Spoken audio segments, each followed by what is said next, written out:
Hello à tous, je suis Andrea Pierre, aka Andy, entrepreneur et fondatrice de la boutique Feel Positive The Boutique. Aujourd'hui, je ne vous emmène pas shopper en ligne, mais je vous guide vers le chemin de la positivité pour une vie meilleure et une meilleure humeur avec The Feel Positive Podcast. Ce podcast vous accompagne au début, milieu ou fin de journée pour vous apporter des bulles de positivité et une dose d'énergie dans ce monde bien mouvementé. Il n'est jamais trop tard pour se sentir positive et développer un nouvel état d'esprit pour changer votre vie. Alors, restez connectés, il est maintenant l'heure de discuter et de positiver.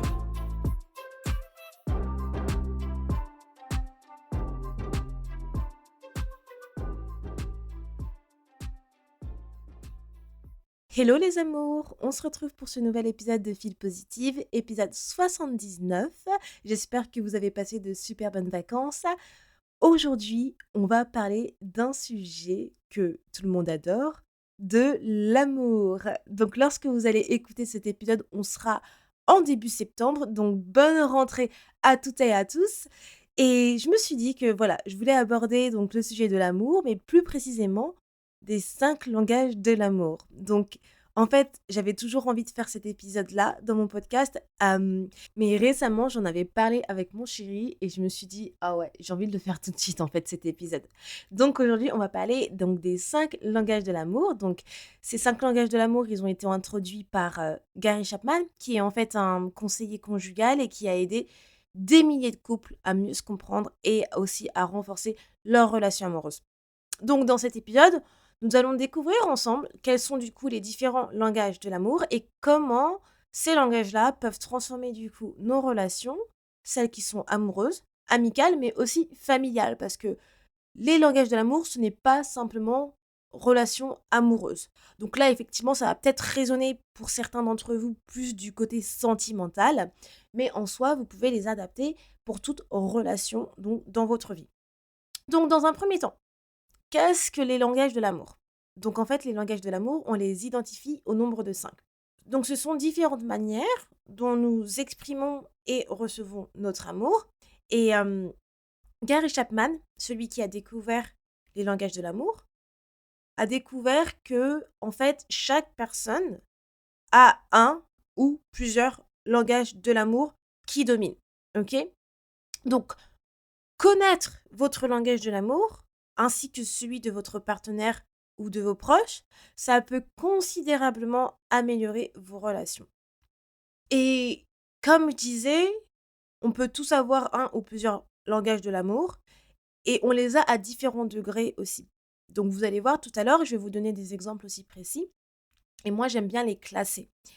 Ce qu'il faut savoir, c'est que ce n'est pas grave si vous n'avez pas le même langage de l'amour de votre partenaire ou de vos proches. Parce que le but, c'est justement de comprendre celui de votre partenaire et d'exprimer le vôtre pour avoir une meilleure cohésion avec votre moitié ou vos proches.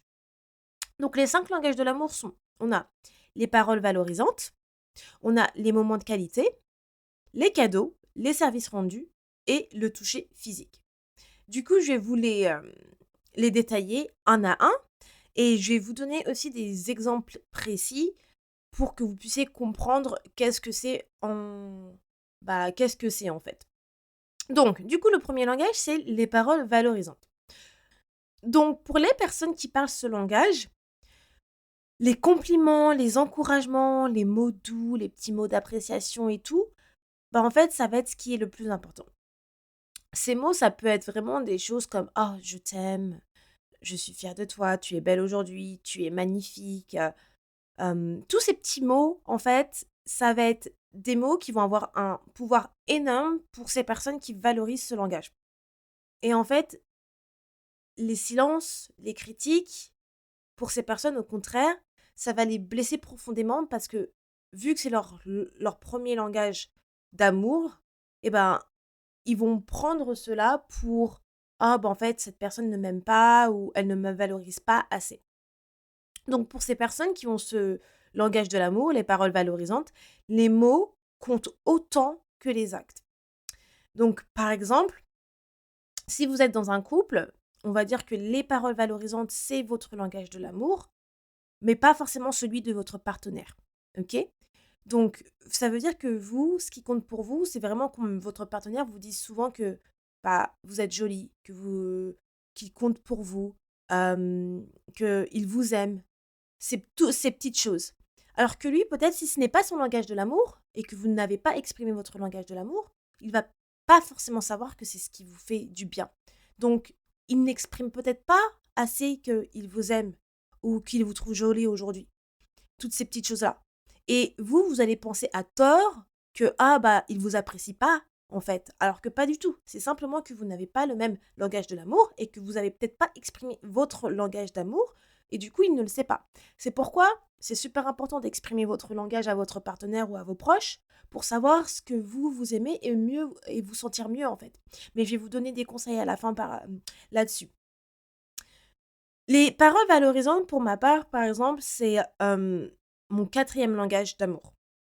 Donc il y en a 5, donc c'est vraiment l'avant-dernier parce que c'est pas le plus important pour moi. Vous allez voir les autres aussi, langages d'amour, mais ce n'est pas le plus important. Avec mon partenaire, je sais très bien qu'il m'aime, je l'aime, on est sécure dans notre relation. Qu'il me dise pas que je suis jolie aujourd'hui ou quoi que ce soit, ce n'est pas le plus important parce qu'en fait, je sais que quoi qu'il en soit, c'est quelque chose qu'il va dire de temps en temps et je n'ai pas besoin de ça pour me sentir bien. Et mon partenaire aussi, c'est aussi, bah, les paroles valorisantes, c'est dans son classement, ça fait partie c'est le quatrième.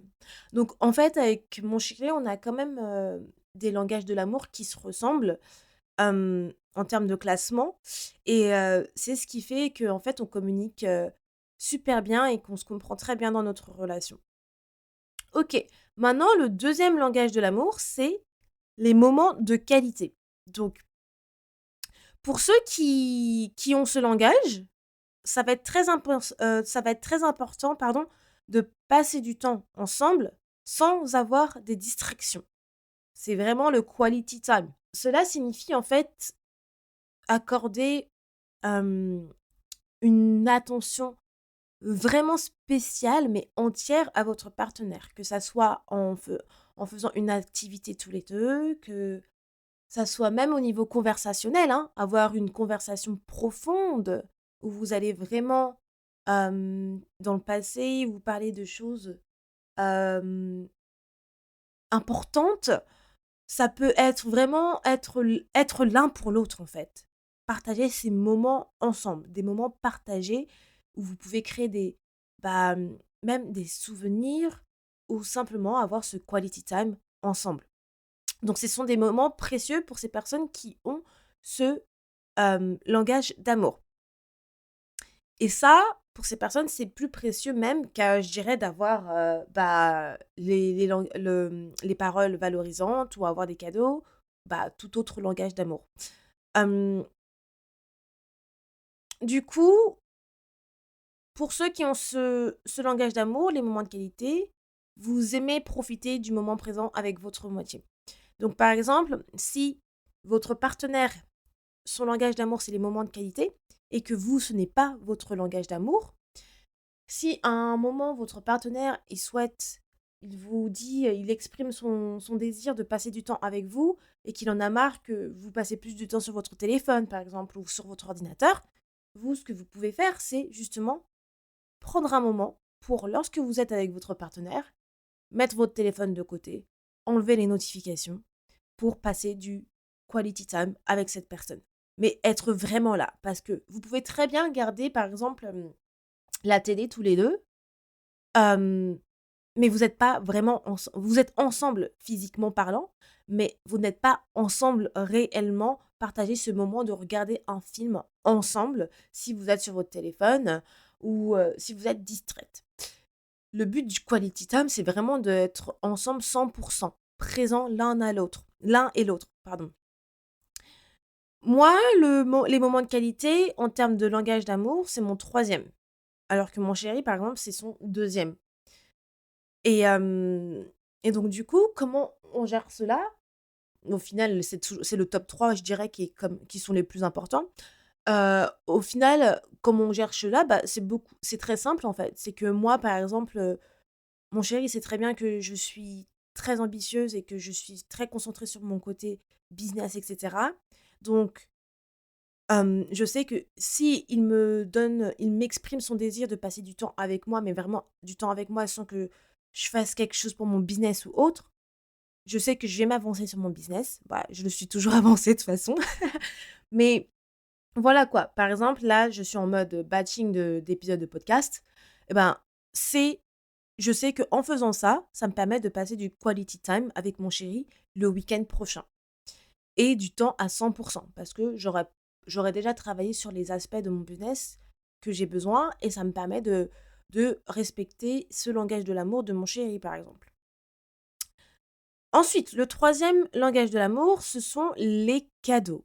Donc, ici, ce n'est pas tant, en fait, la valeur monétaire du cadeau qui va compter, mais c'est plutôt l'intention et la pensée derrière. Donc, pour ces personnes, en fait, ça va être un petit geste, un souvenir, ou même parfois peut-être genre, une petite lettre que vous faites, un peu comme à l'époque où on se fait des lettres d'amour. Ça va signifier beaucoup pour ces personnes. Aussi, ça peut être aussi les cadeaux monétaires, mais en soi, voilà, les cadeaux, c'est pas que monétaire. Ça peut être vraiment quelque chose qui fait plaisir à l'autre. Donc ce sont des cadeaux qui sont perçus vraiment comme en fait, c'est quoi le mot? Hem, ouais, une expression tangible d'amour. Voilà, ça va être ça. Ça va être vraiment, des cadeaux qui sont perçus comme une expression tangible de l'amour et qui rappellent aux personnes qui parlent ce langage qu'elles sont vraiment chéries et appréciées. Donc ça va être par exemple, admettons, je ne sais pas moi, mais en gros ici, ça peut être, oh vous allez, hem, dans un magasin acheter quelque chose pour vous et en fait vous voyez quelque chose sympa pour votre partenaire, bah, vous savez que votre partenaire va kiffer ce petit quelque chose, donc vous allez lui acheter. Donc ça va être ça, ça va être aussi OK monétaire, mais non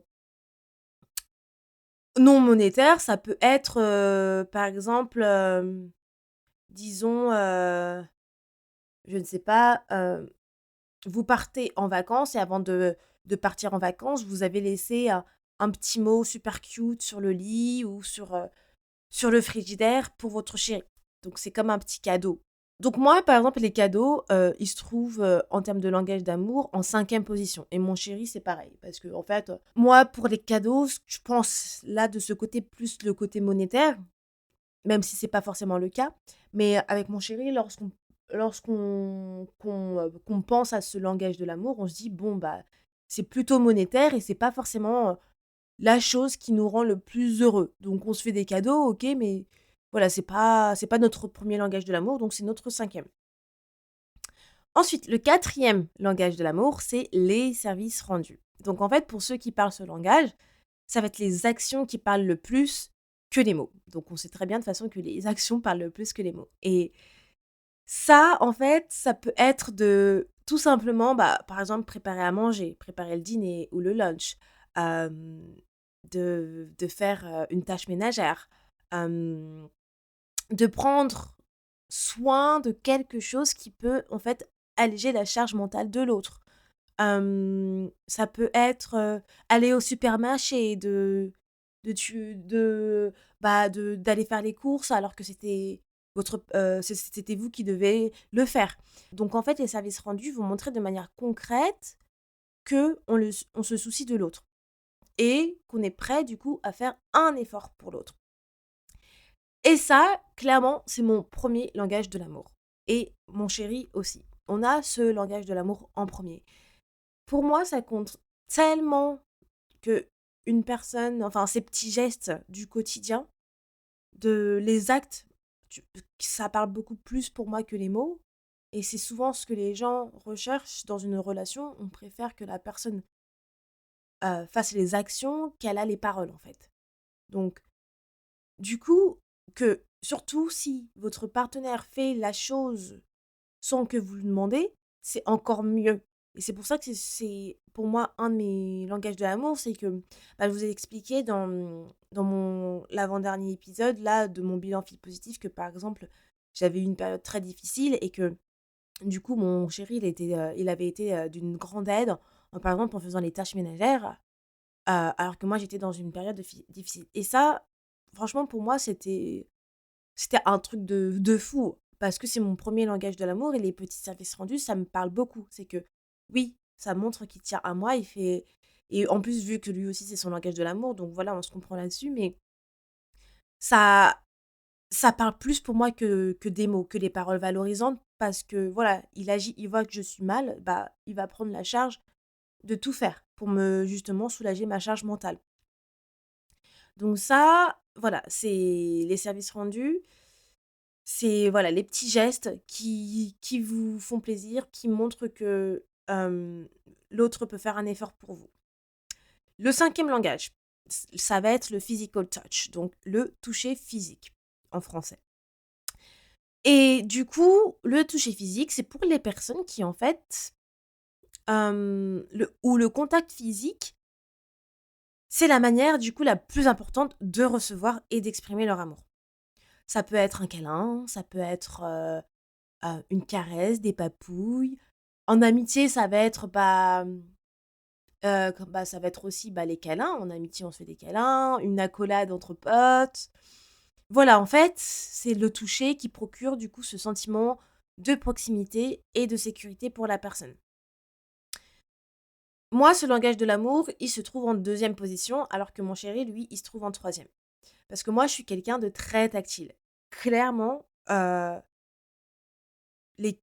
toucher physique, c'est super important. J'ai besoin de faire des petites papouilles, d'avoir ma main toujours sur la jambe ou sur l'épaule ou caresser les cheveux de mon partenaire, j'adore. Et mon chéri, lui, du coup, c'est son troisième. C'est pas le plus important pour lui. Donc, comme je disais, son deuxième, lui, c'est le quality time. Mais du coup, voilà, mon chéri, parce qu'il sait que je suis très tactile, il va pas refuser ce genre de choses. Il sait que c'est comme ça que je suis, que c'est mon langage de l'amour, donc du coup, il l'accepte. Et et ce qui est important aussi de savoir ici, c'est que, par exemple, si pour vous, c'est votre langage de l'amour et c'est pas celui de votre partenaire peut-être si le toucher physique, c'est en troisième position, c'est important de communiquer là-dessus. Parce que si votre partenaire, forcément, il vous fait pas des papouilles, il vous caresse pas, vous allez croire que, il vous aime pas. Alors qu'en fait, c'est pas forcément le cas, c'est simplement que son langage de l'amour, il est complètement différent et qu'il ne sait pas que c'est votre langage de l'amour et il va pas et s'il ne sait pas, forcément, comment il peut vous satisfaire avec votre langage de l'amour? Donc maintenant, comment vous pouvez connaître et respecter ces langages de l'amour? Donc connaître votre propre langage de l'amour et celui des personnes qui vous entourent, c'est vraiment important. Parce que ça vous permet d'avoir des relations beaucoup plus harmonieuses, mais aussi ça vous permet de savoir ce que l'autre préfère, de savoir ce que la personne en face de vous, donc votre proche ou votre partenaire, aime. Et donc du coup, de faire l'effort de respecter ce langage. Et souvent, on a tendance en fait à donner de l'amour de manière dont nous, on préfère recevoir. Mais en fait, cela peut ne pas être le plus efficace pour l'autre personne. Pourquoi? Pour toutes les raisons que je vous ai dit tout à l'heure, si vous avez un langage de l'amour qui n'est pas celui de votre partenaire, vous allez être déçu et vous allez avoir en fait des expectations qui au final vous allez jamais réussir à atteindre parce que au final vous exprimez pas le même langage de l'amour. C'est pourquoi c'est important de ne pas donner de l'amour de la manière dont vous préférez le recevoir. Il faut prendre le temps de comprendre et de respecter le langage d'amour de chacun parce que ça peut faire toute la différence dans votre relation amoureuse. Croyez-moi, surtout si vous êtes au début de votre relation amoureuse, où vous êtes là en train de vous connaître, etc., c'est le meilleur moment pour savoir le langage de l'amour de votre partenaire. Maintenant, je vais vous donner juste quelques conseils pour identifier et respecter les langages de l'amour de chacun. Donc, du coup, comment vous pouvez identifier votre propre langage de l'amour et celui du coup des autres? Donc, premier point, observez vos réactions. Là, réfléchissez à ce qui vous fait vous sentir le plus aimé. Est-ce que c'est lorsque quelqu'un vous dit quelque chose de gentil? Est-ce que c'est quand vous passez du temps avec cette personne? Est-ce que c'est quand on vous fait un cadeau? Est-ce que c'est, par exemple, lorsqu'on vous aide avec une tâche particulière? Donc là, posez-vous ces questions-là. Quelles sont vos réactions? Et posez-vous ces bonnes questions. Par exemple, ma mère, son langage de l'amour, son premier langage de l'amour, c'est les cadeaux.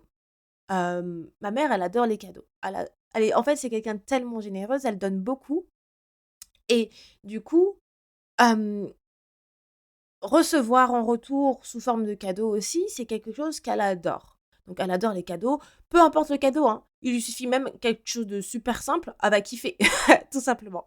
Mais c'est son premier langage de l'amour. C'est comme ça qu'elle, elle exprime son amour et qu'elle souhaite aussi recevoir, l'amour. Ensuite, deuxième point, demandez directement. Donc en fait, tout simplement, n'hésitez pas à poser la question à vos proches ou à votre partenaire. Parlez ouvertement de ce qui compte le plus pour vous et encouragez les gens à faire de même. Donc n'ayez pas peur de demander tout simplement. Bon, forcément, tout le monde ne connaît pas les langages de l'amour, donc vous pouvez pas parler à tout le monde en disant: «C'est quoi ton langage de l'amour?» Non, donc mais passez la question d'une manière, indirecte en disant, «C'est quoi qui te fait le plus plaisir?» Par exemple, «Est-ce que tu préfères que je te fasse?» En fait, ça rejoint un peu les questions que j'ai dit là dans «Observer vos réactions». Est-ce que tu préfères quand je te fais des cadeaux? Ou est-ce que tu préfères quand je te dis des mots doux? Est-ce que tu préfères quand je passe du temps avec toi? Ou est-ce que tu préfères, quand, je fais un petit geste? Voilà, vous posez directement ces questions-là. Troisième point, tout simplement, vous pouvez faire, des essais, je dirais. Donc là, vous pouvez simplement essayer les différents langages d'amour avec votre partenaire ou vos proches et voir comment ils réagissent en fonction de chaque langage de l'amour que vous avez essayé avec eux. Parce qu'en fait, cela peut vous donner du coup des indices sur ce qui résonne le plus pour eux et ça vous permet de savoir si effectivement c'est leur premier, peut-être leur deuxième ou leur troisième. Moi, je trouve que c'est le top 3, c'est, ceux qui sont les plus importants et ceux sur lesquels, il faut le plus se concentrer. Et ensuite, le dernier point, c'est du coup de respecter les différences de chacun, bien évidemment. Donc là, en fait, rappelez-vous que nous n'avons pas tous le même langage de l'amour et c'est tout à fait normal. Si vous avez, le même langage de l'amour de certains de vos proches ou de votre partenaire, c'est génial. Mais il faut que se dire que ce n'est pas le cas pour tout le monde. Ce qui compte, c'est de faire l'effort de comprendre et de montrer votre amour d'une manière qui parle vraiment à l'autre. OK? Donc je vais répéter les 4 points pour identifier et respecter les langages de l'amour de chacun. Donc observez les réactions, demandez directement, faites des essais et respectez les différences de chacun. Du coup, si après avoir appliqué ces conseils, vous avez toujours du mal à cibler votre langage de l'amour ou celui de votre partenaire. Ce que vous pouvez faire, c'est vous poser 3 autres questions supplémentaires qui pourront vous aider. Donc la première question, c'est: qu'est-ce que votre partenaire ne fait pas et qui vous blesse le plus? Donc là, observez dans votre relation, qu'est-ce que votre partenaire ne fait pas et vous blesse? Donc là, analysez vos émotions, ce que vous ressentez lorsqu'il y a quelque chose qui se passe qui ne vous a pas fait plaisir. Ensuite, la deuxième question, ça va être: que demandez-vous le plus souvent à votre partenaire? Est-ce que vous demandez le plus souvent à votre partenaire qu'il vous fasse des papouilles ou des caresses? Est-ce que vous demandez le plus souvent à votre partenaire, oh, qu'il vous dise «je t'aime» parce qu'il vous dit pas assez «je t'aime»? Donc là, si par exemple c'est ce que vous demandez le plus souvent, du coup, votre langage de l'amour, c'est, les paroles valorisantes. Est-ce que, voilà, vous demandez le plus souvent à votre partenaire qui vous rende des services? Donc voilà, en se posant cette question, vous pouvez réellement, identifier votre langage de l'amour. Et troisième question, vous pouvez vous demander: comment avez-vous l'habitude de démontrer votre amour? Donc là, tout simplement, ça va vous aider à identifier aussi votre langage de l'amour? Donc ça, c'est pour ces 3 questions supplémentaires. Je vais les répéter. Qu'est-ce que votre partenaire ne fait pas et qui vous blesse le plus? Que demandez-vous le plus souvent à votre partenaire? Et comment avez-vous l'habitude de démontrer votre amour? Voilà, voilà pour les 5 langages de l'amour. J'espère que cela va vous aider dans vos relations, mais comme j'ai dit, que ça soit amical ou sentimental. Je vous encourage à tous et à toutes de découvrir quel est votre propre langage de l'amour, mais aussi celui de vos personnes proches, surtout de votre partenaire si vous êtes en couple. Parce que c'est la personne avec qui soit vous vivez, mais que vous partagez votre vie surtout. Donc c'est le plus important de savoir comment votre partenaire, quel est le langage de l'amour de votre partenaire, si ce n'est pas déjà fait. Voilà, voilà les amours. J'espère que cet épisode vous a plu et comme d'habitude, n'hésitez pas à partager cet épisode à des personnes qui ont besoin d'entendre cela, qui ne connaissaient pas ce sujet sur les langages de l'amour et que vous pensez que ça peut les aider dans leur relation. Aussi, si vous avez aimé cet épisode, surtout n'hésitez pas à mettre un commentaire sur Spotify ou Apple Podcast et à noter le podcast car ça permet à Feel Positive à se faire connaître et à d'autres personnes de connaître le podcast et d'évoluer dans leur développement personnel. Voilà, voilà les amours, je vous fais des gros bisous, passez une très bonne semaine et on se retrouve la semaine prochaine pour un nouvel épisode de podcast. Ciao! Merci beaucoup de ton écoute et d'être resté avec moi jusqu'au bout. Si à la fin de cet épisode tu sens ton humeur changer et tu te sens un peu plus boosté, n'hésite pas à me laisser un avis ou une note sur ta plateforme d'écoute préférée, ça me fera toujours plaisir et j'apprécierai de les lire dans le prochain épisode. À bientôt, positivement, Andy.